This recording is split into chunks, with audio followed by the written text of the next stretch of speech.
muito bem-vindo ao nosso programa Manhã Viva. Como é bom estar na sua companhia todos os dias, das 9 às 10 da manhã.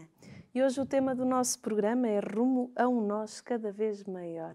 E eu inicio o nosso programa com uma frase de Santa Madre Teresa de Calcutá, que nos diz assim: eu sei que o meu trabalho é uma gota no oceano, mas sem ele o oceano seria menor. Hoje tenho a honra de receber no programa Eugénia Quaresma, diretora da Obra Católica Portuguesa de Migrações. Seja muito bem-vinda ao nosso programa. E já vamos começar a nossa conversa, mas antes disso vamos iniciar a nossa manhã com um momento de oração que eu convido a Eugénia a conduzir. Obrigada. Então, oremos. Pai Santo e amado, o vosso Filho Jesus ensinou-nos que nos céus se esparge uma grande alegria quando alguém que estava perdido é reencontrado, quando alguém que estava excluído, rejeitado ou descartado é reinserido no nosso nós, que assim se torna cada vez maior. Pedimos-vos que concedeis a todos os discípulos de Jesus e a todas as pessoas de boa vontade a graça de cumprirem a vossa vontade no mundo. Abençoai todo o gesto de acolhimento e assistência que repõe a pessoa que estiver em exílio no nós da comunidade e da Igreja, para que a nossa terra possa tornar-se, tal como vós a criastes, a casa comum de todos os irmãos e irmãs. Amém. Em nome do Pai, do Filho e do Espírito Santo. Amém. E antes de iniciarmos a nossa conversa, vamos ver um vídeo que nos fala sobre o tema Rumo a um Nós Cada Vez Maior, um nós do tamanho da humanidade. Vamos ver.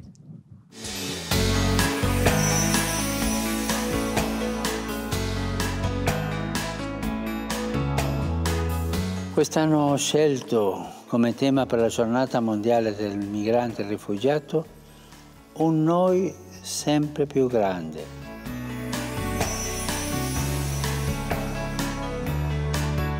È un invito rivolto a tutti perché ci impegniamo a restaurare la nostra famiglia umana. Siamo come tanti granelli di sabbia, tutti diversi e unici, ma che insieme possono formare una spiaggia bellissima, una vera opera d'arte. I'm Bishop Mark Seitz, and I'm the Bishop of El Paso on the U.S.-Mexico border. I grew up in a family of 10 children. We didn't have much, but I remember that whenever an extra mouth showed up at dinner time, we would just slide over, and my mother always made sure there was enough food for everyone. Siamo tutti sulla stessa barca e siamo chiamati ad impegnarci affinché non ci siano più muri che ci separano, affinché non ci siano più gli altri, ma solo un noi grande come l'intera umanità. God always gives us what we need to welcome another person. It's not about us and them. I found the most rewarding opportunities of my life serving here at the border. I've learned that borders can be vibrant places of encounter and welcome, encounters that enrich us. I've learned that we are all interconnected as one human family. We stand or fall together. We build walls and fences which divide us. Today, people of faith need to be bridge builders. The Holy Spirit breaks down everything that separates us, walls of poverty, indifference, and exclusion. Here at the border, and in every place of encounter with those on the margins, God is calling us to be a bridge people. God is weaving a beautiful new future At a time when many were being deported across the border on one occasion, I felt called to cross the border to meet with families being expelled on the other side. I met an immigrant family fleeing assassination threats and death, and then I accompanied them back to the international border to stand and witness while they sought asylum again. And when we got to the border and approached the guards, the 9-year-old young child in the family, Maria, took my hand. She was so vulnerable. I was fearful too. I discovered something about myself. I realized our destinies, hers and mine, were somehow linked. It was no longer about us and them.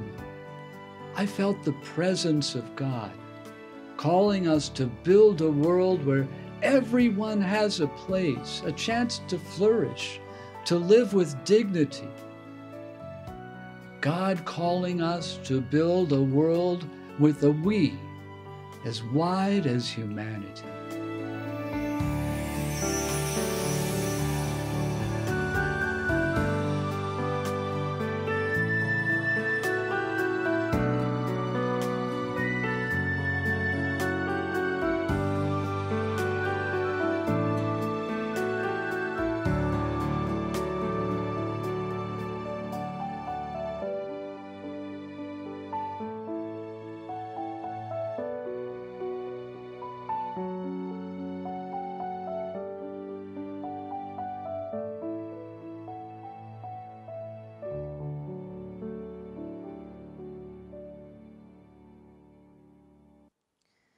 Somos chamados a construir pontes e não muros. É a mensagem que ficou deste vídeo, um vídeo emocionante e cheio de significado. Eu estou emocionada, acredito que aí em casa também esteja. Eugénia, bem-vinda de novo ao nosso programa. Obrigada pelo convite. Antes de comentarmos o vídeo que acabámos de ver, gostaríamos de conhecê-la um bocadinho mais. Quem é a Eugénia? Então, a Eugénia é uma mulher de 46 anos, casada, mãe de 2 meninas, cristã. Cresci na paróquia da Amora, uma paróquia que é dirigida por missionários calabrinianos, portanto que tem este carisma das migrações, mas que só quando entrei para a obra católica é que tomei consciência de que fazia parte desta diáspora são-tomense, porque os meus pais vieram de lá antes da independência. E cresci sempre, cresci em Portugal e sempre com este desejo de querer de fazer alguma coisa para um mundo melhor. Não é? É uma coisa que eu me lembro da adolescência e que o grupo de jovens me permitiu ir descobrindo talentos, ir descobrindo atividades onde me sentia bem, onde desenvolvia capacidades para crescer como pessoa e crescer também como cristã comprometida. Como é que se dá a sua ligação à obra católica portuguesa do migrante? Então, eu fui convidada a trabalhar na obra católica em 2001 pelo antigo diretor, o padre Rui Pedro, um missionário scalabriniano, que conheci na paróquia da Amora também. Ele trabalhava, na altura estava a precisar de alguém para fazer o atendimento aos migrantes na área que chegavam da área de Lisboa, essencialmente, e convidou-me a participar, que coincidiu com uma altura em que eu estava também à procura de emprego. Ele chamou-me primeiro para um encontro de secretariados, que eu participei, e depois, mais tarde, convidou-me a fazer uma experiência, correu bem, e fui ficando, e atualmente, desde 2014, que os bispos confiaram-me esta missão de ser a diretora desta obra católica. Uma grande missão. Portuguesa de Migrações, sim. Porque é para dentro e para fora, não é? A barca abraça o mundo inteiro. Para onde foi a diáspora portuguesa, foi assim que começou a obra católica, que tinha tem esta missão de acompanhar pastoralmente os portugueses. Depois as nossas comunidades católicas foram-se transformando em comunidades católicas de língua portuguesa, portanto, um polo de encontro, e nós continuamos este trabalho de assistência pastoral às nossas comunidades e o trabalho com os nossos secretariados cá dentro, em Portugal. Existe um gabinete em cada diocese do país. É um trabalho muito bonito. A Eugénia é cristã, como já falou, Sim. é catequista, admiradora de Nelson Mandela. Também. Membro da Academia de Líderes Ubuntu. O que é esta academia? Então, a Academia de Líderes Ubuntu surgiu assim na minha vida em 2011. Foi um projeto de educação não formal que surgiu para descendentes de imigrantes africanos, na altura. Eu fui pensando que ia ser só que era o último ano, porque eu estava mesmo no limite de idade, que eram os 35, Sim. quando participei, e depois acabei por ficar, primeiro como participante e depois como animadora, e envolvendo-me com vários projetos da Academia de Líderes Ubuntu. É um projeto de educação não formal, que se foi alargando não só para descendentes de imigrantes africanos, mas primeiro para jovens que viviam em contextos vulneráveis, depois pessoas que trabalham com jovens em contextos vulneráveis, e depois foi alargando o seu público e o seu alvo. Neste momento está em 58 países. Fantástico. E com uma metodologia própria que assenta em 5 pilares: o autoconhecimento, a autoconfiança, a resiliência, a empatia e serviço. A ideia é justamente transformar cada jovem, ajudar cada jovem a tomar consciência que é um construtor de pontes, que vai muito aqui na Sim. linha desta mensagem, e assenta muito numa ética do cuidado, e vai-se desenvolvendo. A Academia está com os público-alvo que digam alguma coisa aos participantes. Não é? Há quem tenha mais vocação para trabalhar com crianças, quem tenha mais vocação para trabalhar com idosos, na sua estabelecimentos prisionais. Portanto, há diferentes áreas onde estiverem ubuntus, pode ser desenvolvido. Que interessante.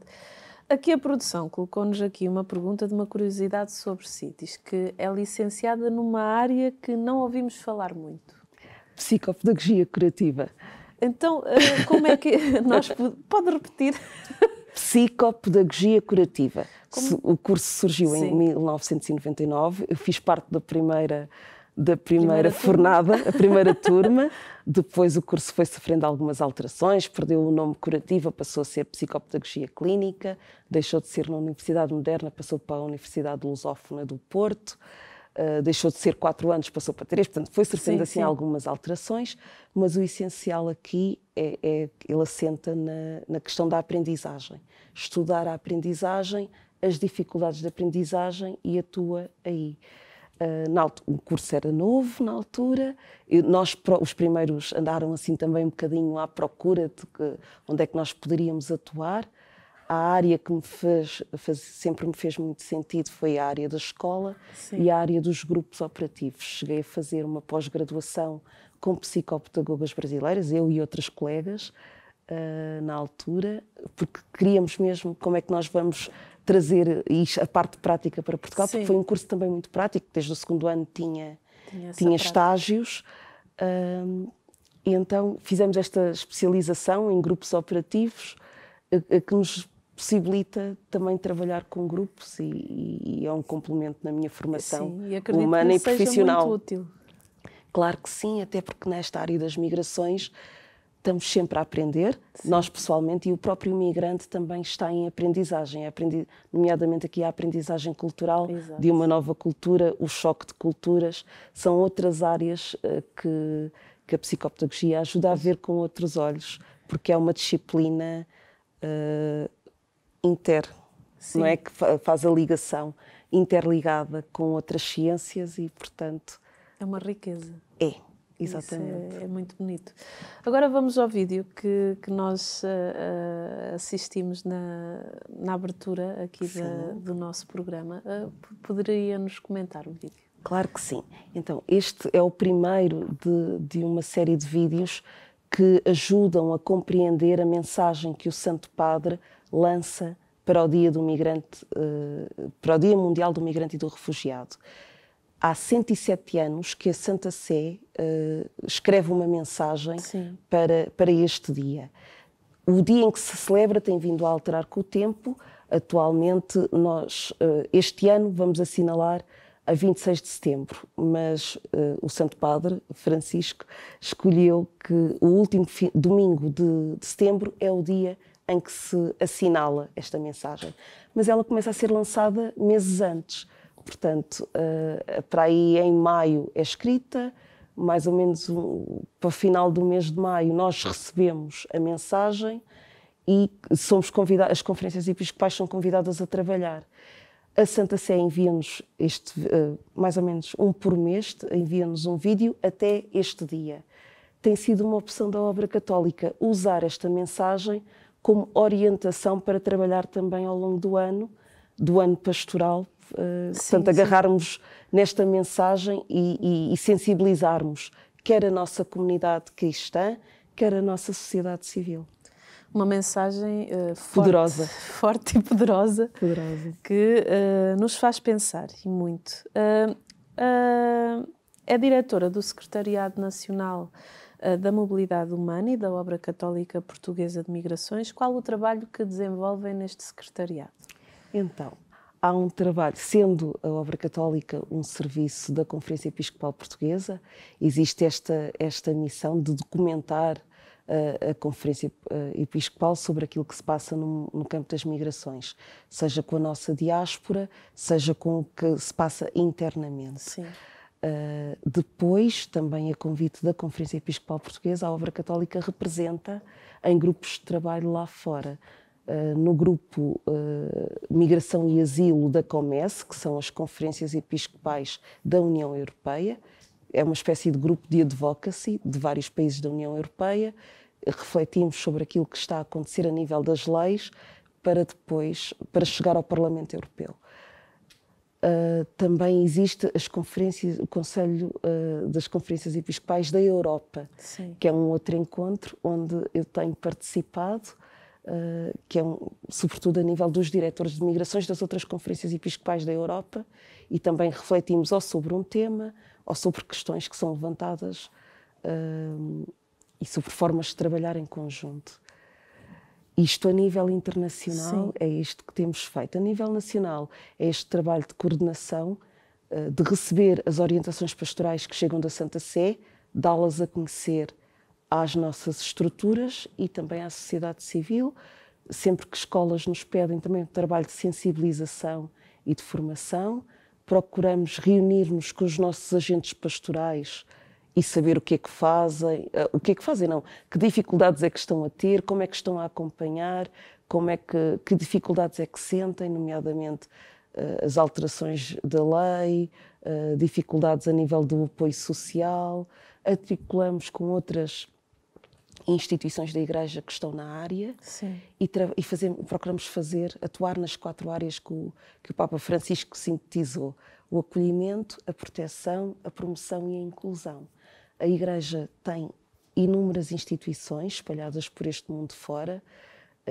Temos muita capacidade, ou deveríamos ter mais, para trabalhar em rede. Sim. E este rumo a nós cada vez maior, eu acho que é um apelo também a isso, a que trabalho trabalhemos cada vez mais em rede, seja na área do acolhimento, seja na área do advocacy.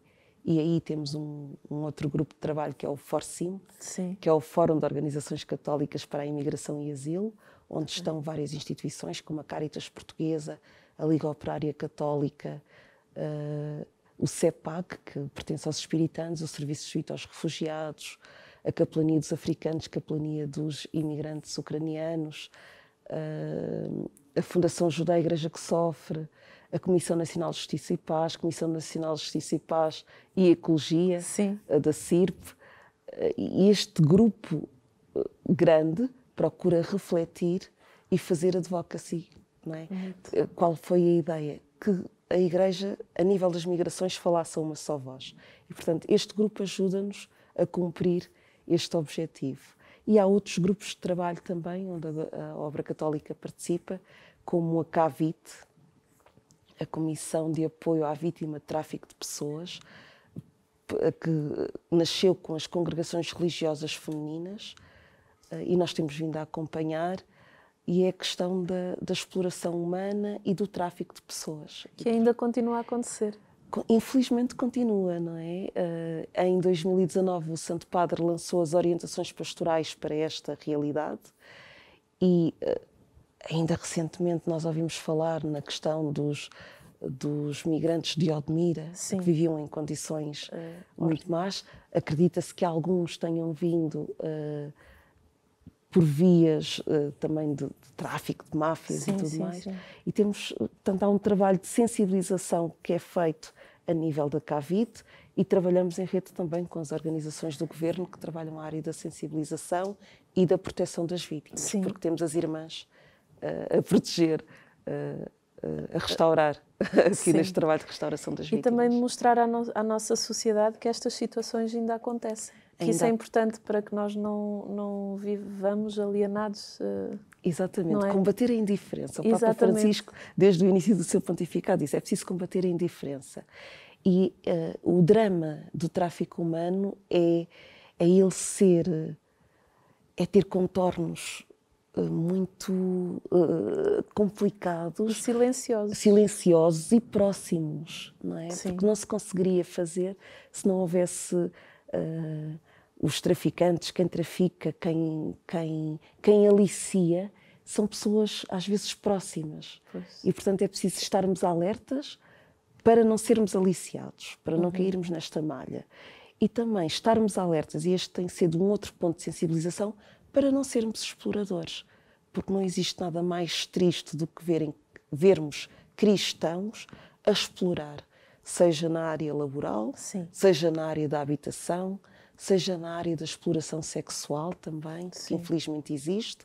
Outros países debatem-se com outras questões, como o tráfico de órgãos, como a mendicidade, e depois é um crime transnacional e tem que ser combatido em rede. Não é? Portanto, tem que ser articulado. Nós temos que estar alerta, conhecer, para não cairmos nas malhas. Não é? Existe conhecer, e eu desafio já agora quem nos está a acompanhar a conhecer as orientações pastorais. Elas são fáceis de ler, porque o Papa Francisco tem esta maneira fácil de escrever. De chegar até nós. É um documento que nasce de uma auscultação que foi feita a instituições da Igreja que trabalham na área. E, portanto, alertam-nos para diferentes áreas. Para a área do consumidor, para a área das empresas. Todos nós podemos contribuir positivamente para erradicar. Onde podemos encontrar? No site da secção Migrantes e Refugiados, secção Migrantes e Refugiados.va, e procura-se as orientações pastorais sobre o tráfico de pessoas e podem descarregar e ver...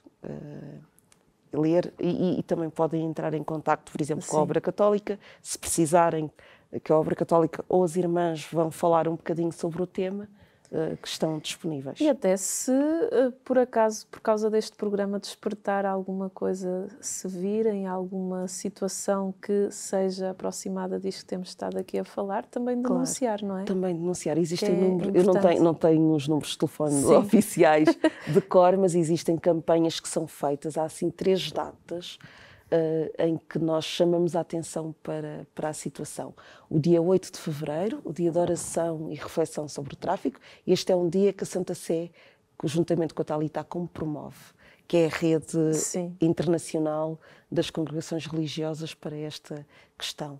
O dia 8 de fevereiro, o dia 30 de julho, que é o dia mundial sobre o tráfico, e saíram alguns vídeos, não sei se tiveram a oportunidade de ver, de algumas conferências episcopais e de alguns grupos, de algumas redes que alertaram para o tema. E temos o dia 18 de outubro, que é o Dia Europeu na luta contra o tráfico. Portanto, são 3 datas que nos ajudam a chamar a atenção para esta realidade. E se estivermos atentos, quer a Igreja, quer algumas organizações da sociedade civil estão a despertar para esta realidade e podem nos ajudar. Que nós possamos dar as mãos, não é? Exatamente. E ajudar-nos uns aos outros e colocar a nossa catolicidade e o nosso ser cristão em prática. É verdade. Não é, Eugénia? É esse o desafio. Eugénia, há quantos anos trabalha neste secretariado? Portanto, estamos desde 2001, 20 anos. Nestes 20 anos, acredito que a migração tenha sofrido grandes alterações. Sim, é algo. Como é que se encontra a migração de hoje e a migração de há 20 anos atrás? Com licença. Então, eu entrei numa altura em que, por exemplo, a nível da lei, nós percebíamos claramente que era uma lei que desprotegia o migrante. Sim. Não é? E eu não conhecia nada, não estava habituada, era um trabalho que eu não estava habituada a lidar com a população migrante e conheci o lado mais sombrio das migrações, que é este, que a lei pode prejudicar a vida das pessoas. Sim. E foi nesse contexto que nasceu o Forcim, promovido pelo Padre Rui Pedro, que disse: nós temos que escrever aos nossos governantes, temos que escrever aos governantes europeus e dizer que isto não pode continuar assim, porque há pessoas a passar mal por causa desta lei. E, de facto, a sociedade portuguesa, os governantes portugueses foram ouvindo este fórum, foram ouvindo as associações de imigrantes e foram-se transformando.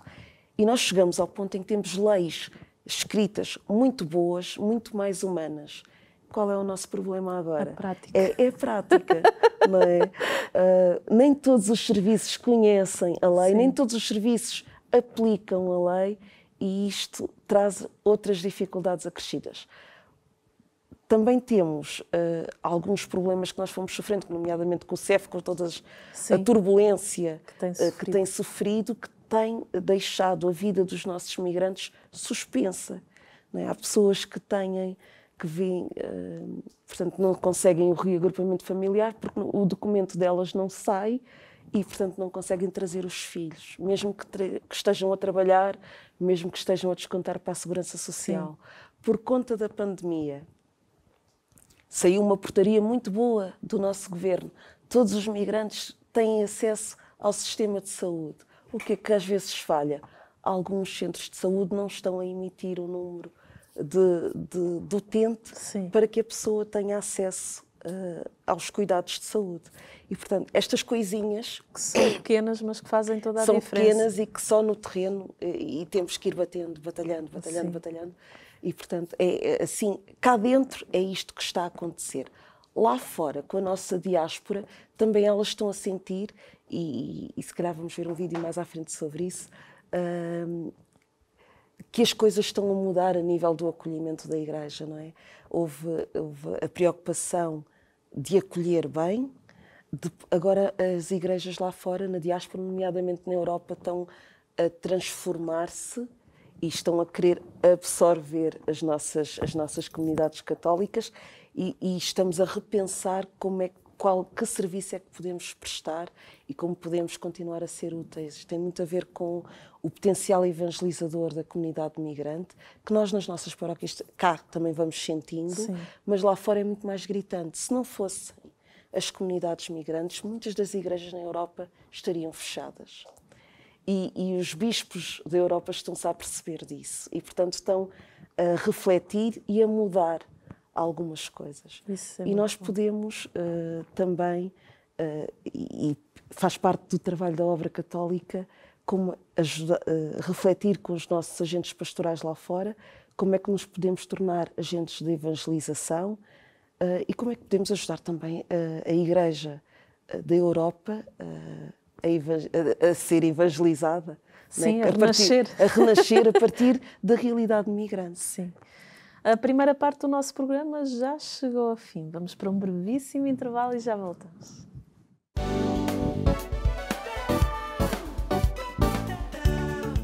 Estamos na segunda parte do nosso programa Manhã Viva. Hoje o tema do nosso programa é Rumo a um Nós Cada Vez Maior, em que eu tenho aqui a Eugénia, que veio falar connosco sobre esta temática. Mas antes de continuarmos a nossa conversa com a Eugénia, vamos ver um vídeo em que o tema é Rumo a um Nós Cada Vez Maior, uma única igreja, uma única casa, uma única família. Vamos ver.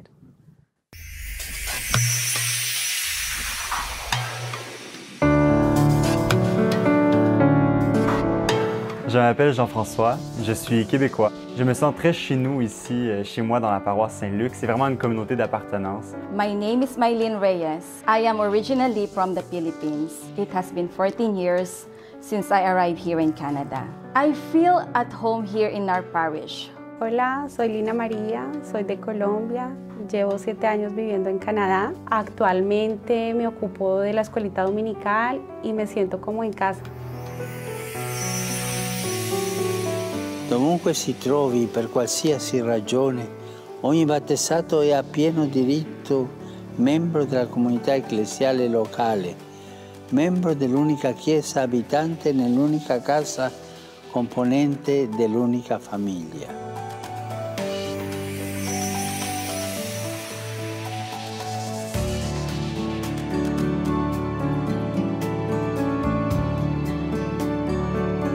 Vraiment, chaque année, on participe à des festivités où on célèbre les différentes cultures. On offre 3 différentes messes dans 3 différentes langues. Et je peux participer à ces messes-là et c'est beau de voir une diversité au sein de l'Église parce que ça permet d'avoir un fort sentiment d'appartenance.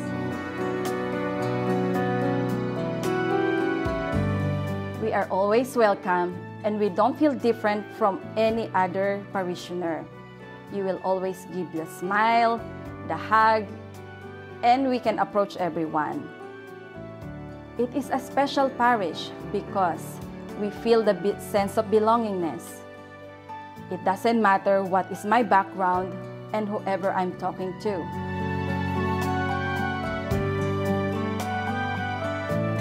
Las comunidades son de diferentes lugares.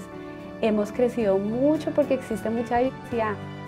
Porque pues al ser de diferentes nacionalidades, eso nos ha permitido que cada uno esté lleno de lo que aporta su cultura.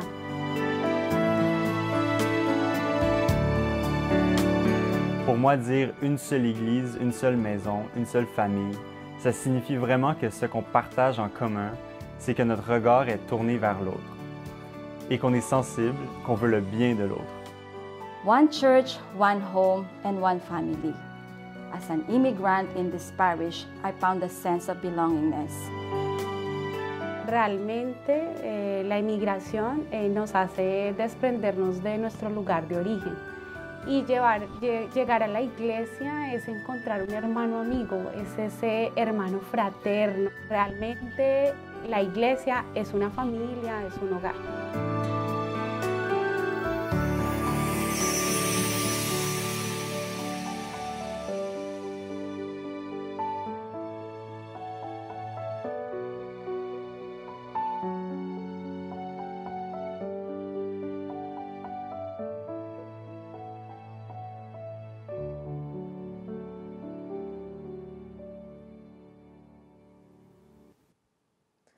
Onde quer que nós estejamos, a igreja é uma família, é um lugar. E isso é muito bonito de ouvir e de experimentar.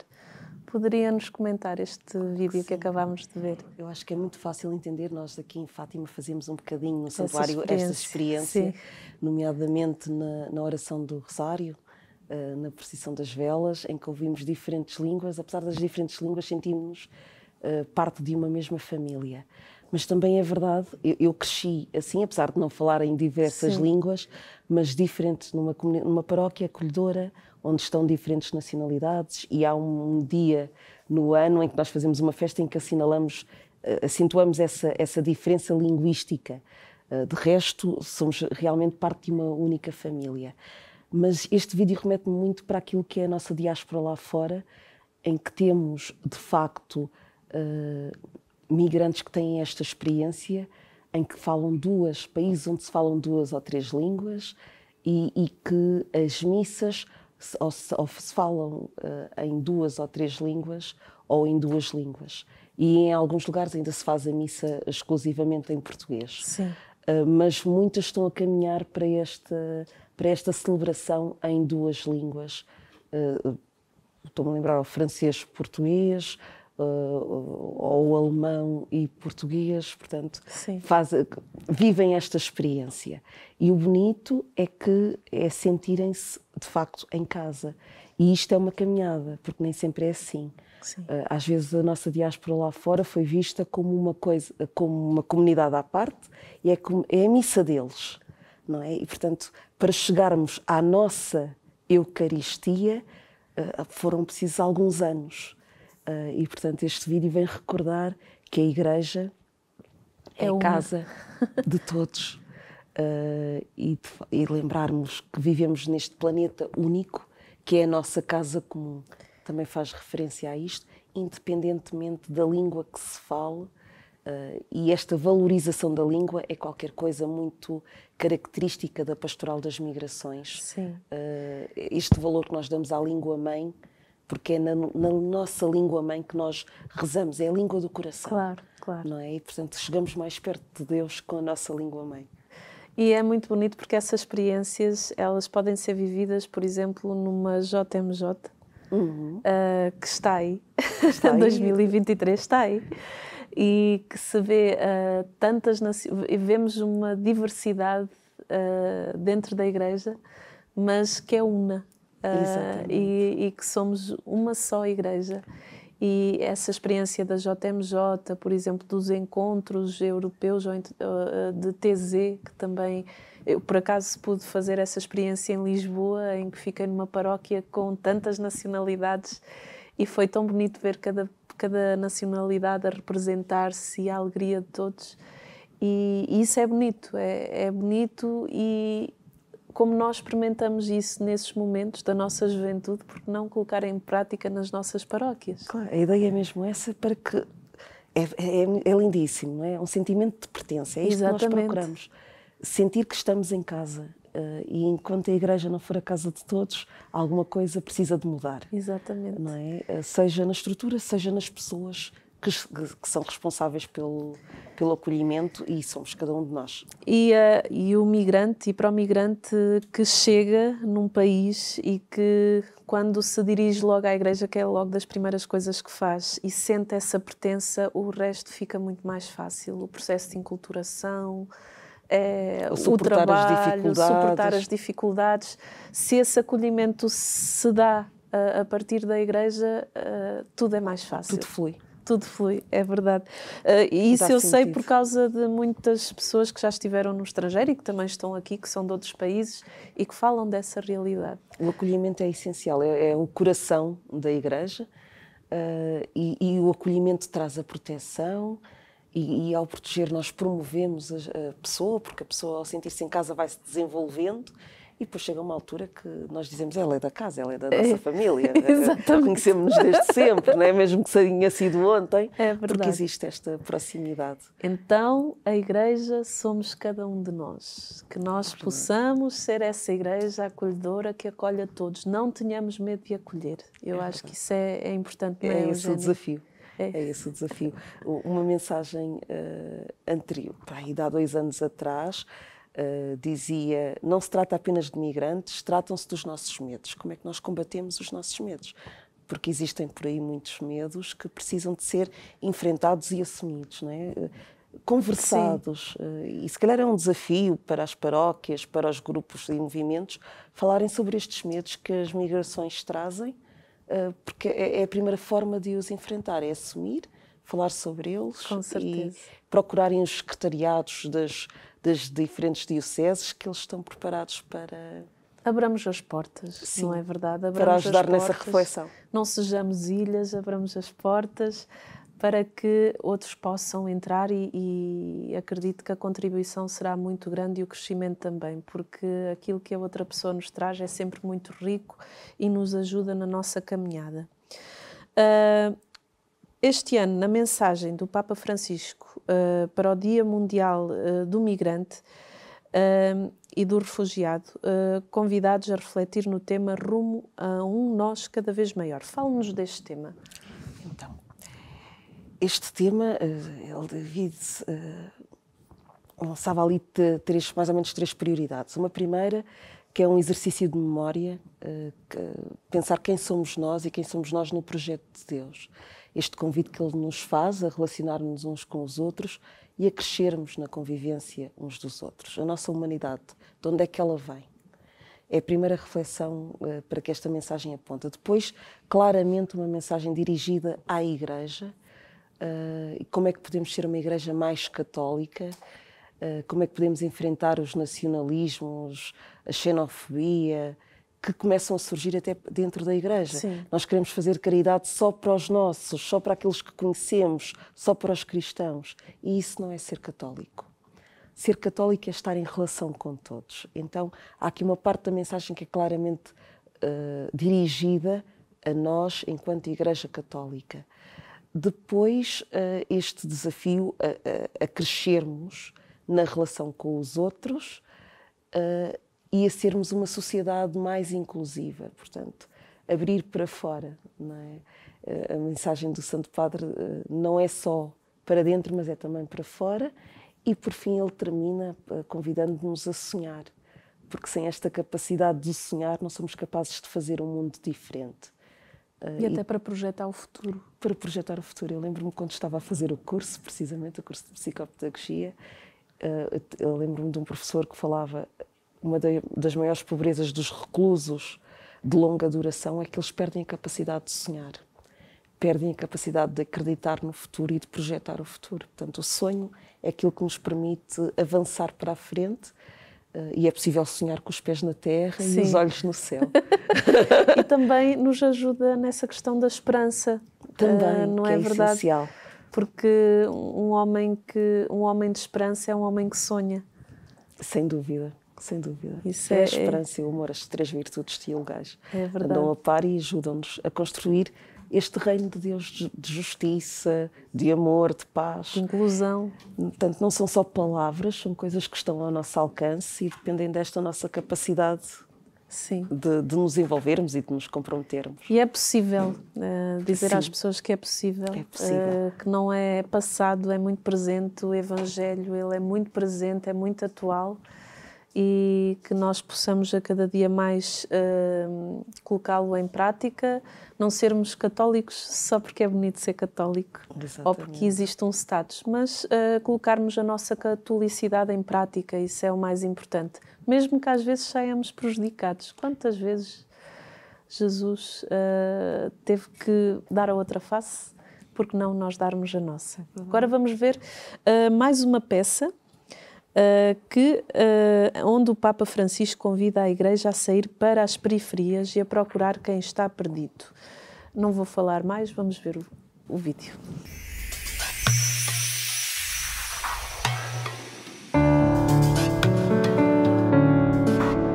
Sono Padre Stanco Perica, gesuita croato, direttore del GRS, il servizio dei gesuiti per i rifugiati nell'Europa sud-orientale, che comprende Bosnia e Erzegovina, Croazia, Serbia e Kosovo. Tra tutti questi paesi, una frontiera tra le più difficili da passare è questa vicino a Bihać, tra Bosnia e Croazia, dove mi trovo adesso. Oggi la Chiesa è chiamata a uscire per le strade delle periferie esistenziali, per curare chi è ferito e cercare chi è smarrito, senza pregiudizi o paure, senza proselitismo, per poi allargare la sua tenda per accogliere tutti.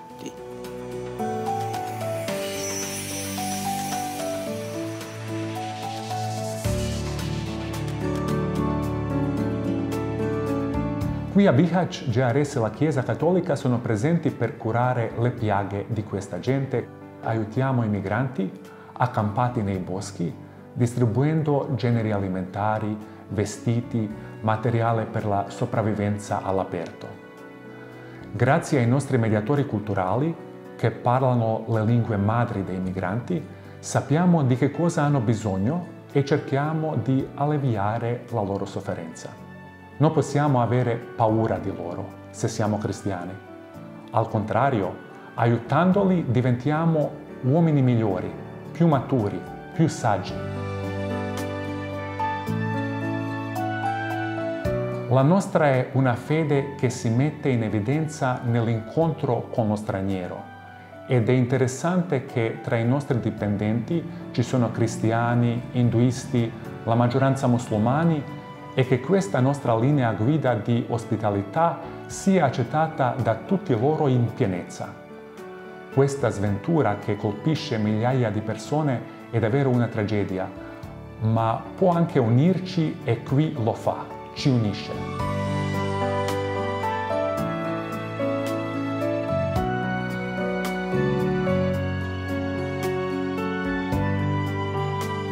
Tanti che non vogliono avere niente a che fare con questa realtà si fermano sul livello delle idee, rimangono lontano dai bisognosi, sono impauriti da loro e questo allontanamento aumenta sempre. chi decide di farsi vicino apre dentro di sé una realtà inconcepibile agli altri. Facendosi vicini, cambiamo anche noi stessi, diventando persone differenti, arricchite.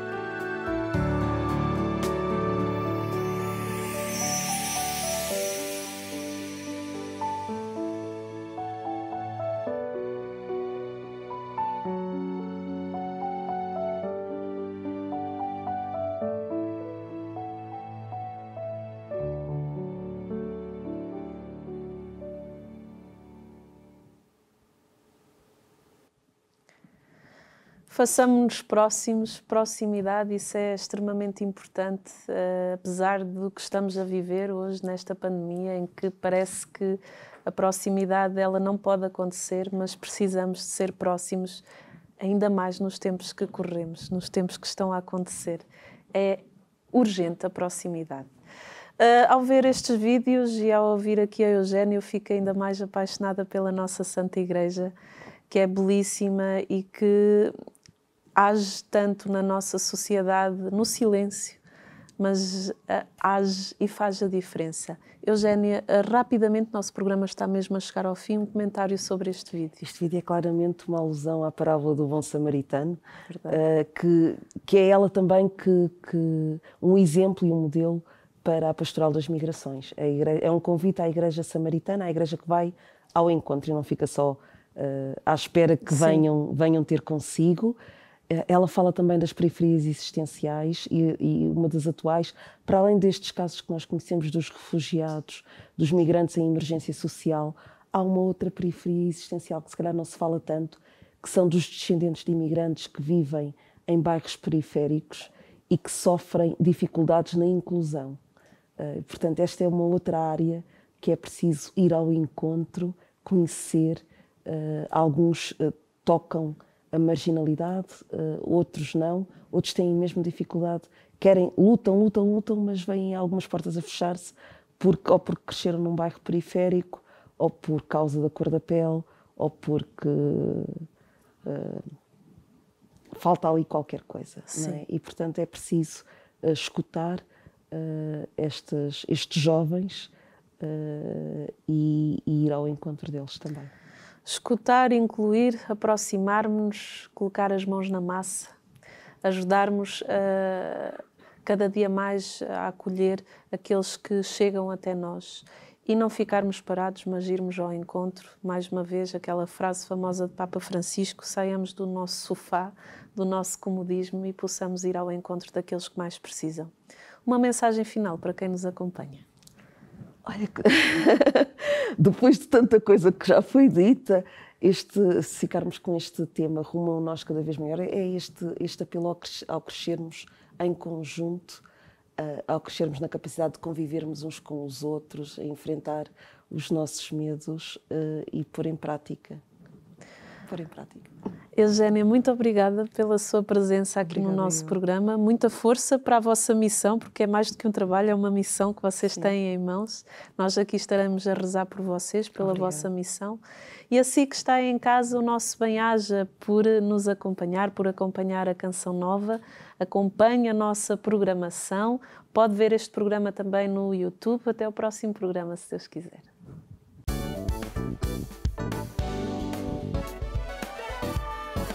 Se gostou deste programa, clique aqui na nossa playlist aqui em baixo para ver outros episódios. Se ainda não subscreveu o nosso canal do YouTube, faça-o já clicando neste botão aqui do lado e será logo o primeiro a saber todas as novidades.